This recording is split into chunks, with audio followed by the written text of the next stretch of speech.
پاک بھارت تعلقات کی نوعیت خطے کی معاشی ترقی پر کس طرح سے اثر انداز ہو رہی ہے، اس کا جائزہ لیں گے معاشی تجزیہ کار زبیر اقبال سے، جو واشنگٹن کے مڈل ایسٹ انسٹیٹیوٹ سے وابستہ ہیں۔ زبیر، پاکستان نے افغانستان کو بھارت کے ساتھ تجارت کے لیے ٹرانزٹ روٹ نہ دینے کا فیصلہ کیا ہے، اور افغانستان پہلے ہی بھارت کے ساتھ تجارت کے لیے دوسرے راستوں کا استعمال کر رہا ہے۔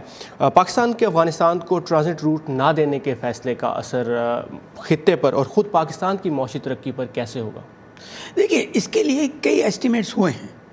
یقیناً اس کا جہاں تک معاشی معاملہ ہے اس پہ تو اثر ہوگا، کیونکہ یہ ٹریڈ جو ٹرانزٹ ٹریڈ جو ہوتی تھی کافی سبسٹانشل تھی، اور اس کی وجہ سے پاکستان کی ٹرانسپورٹیشن اور دوسری ریٹیل سروسز کو فائدہ پہنچتا تھا۔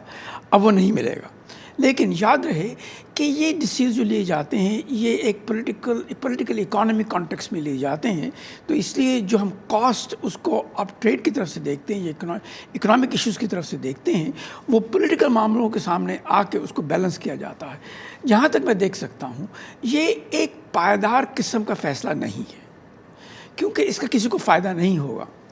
اس لیے بہتر یہی ہے کہ اس کو سلوشن پیدا کرنے کے لیے کمپرومائزز کیے جائیں۔ ان کمپرومائزز کے لیے پولیٹیکل کمپرومائزز بھی کرنے ضروری ہوں گے، وہ آسان نہیں ہیں، لیکن ان کو کرنا ضروری ہے، کیونکہ جو آلٹرنیٹیوز ہیں وہ اس کام کے نہیں ہیں کہ جن کو آپ ڈیوریبلی استعمال کر سکیں۔ فار ایگزامپل، جو ایران کی پورٹ کے تھرو جو ٹریڈ ہوتی ہے بڑی ایکسپینسو ہے، ہندوستان اس کو بڑی حد تک دیر تک استعمال نہیں کر سکتا، کیونکہ اس کے لیے سبسڈیز دینی پڑتی ہیں۔ تو اس لیے پاکستان کے ساتھ اور افغانستان کے ساتھ کمپرومائزز ضروری ہیں۔ اگر پاکستان کی معاشی ترقی کی بات کریں تو سی پیک کا منصوبہ معاشی مستقبل کے لیے بہت اہم سمجھا جا رہا ہے، اور اس منصوبے کے بارے میں کل وزیر داخلہ نے جو بیان دیا ہے کہ بھارت افغانستان کی سرزمین استعمال کر کے پاکستان میں سی پیک کو سابوٹاج کرنا چاہتا ہے، اس منصوبے کو۔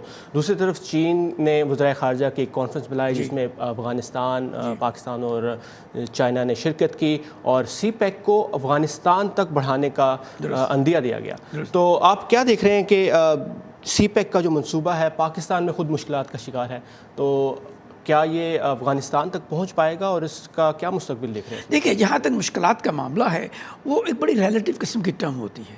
اتنی بڑی انویسٹمنٹ جو اتنی تھوڑی دیر میں کی جاتی ہے، یقیناً اس کے ساتھ کنسٹرینٹس اور پریشرز بنتے ہیں، وہ نارمل چیز ہے۔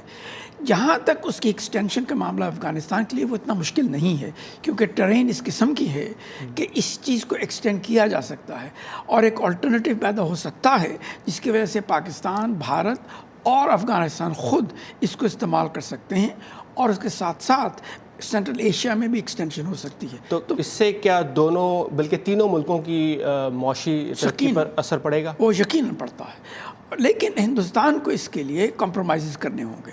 وہ آسان نہیں ہیں، لیکن یہ شارٹ ٹرم ایشو تو نہیں ہے، یہ تو لانگ ٹرم ایشو ہے، اس کو لانگ ٹرم کانٹیکس میں دیکھنا ضروری ہے۔ صحیح، اور سی پیک کے ساتھ ساتھ اگر اس کو افغانستان تک بڑھانے کی بات کرتے ہیں تو پاکستان افغانستان کے تعلقات اور پھر اس میں دہشت گردی کا جو عنصر ہے اس کا ایک بہت بڑا فیکٹر ہے۔ پاکستان اور افغانستان کی تجارت جو ہے اس بہت زیادہ افیکٹ ہوتی ہے دہشت گردی سے۔ اگر آپ دیکھیں تو تجارتی حجم 2.5 ارب ڈالر سے کم ہو کر 1.7 ارب ڈالر پر آ گیا ہے۔ تو حالیہ سال میں جو سال گزرا ہے اس میں آپ نے دیکھا کہ دہشت گردی کی وجہ سے کئی دفعہ پاکستان اور افغانستان کی بارڈر بند بھی ہوئے، تجارت پر اثر پڑا۔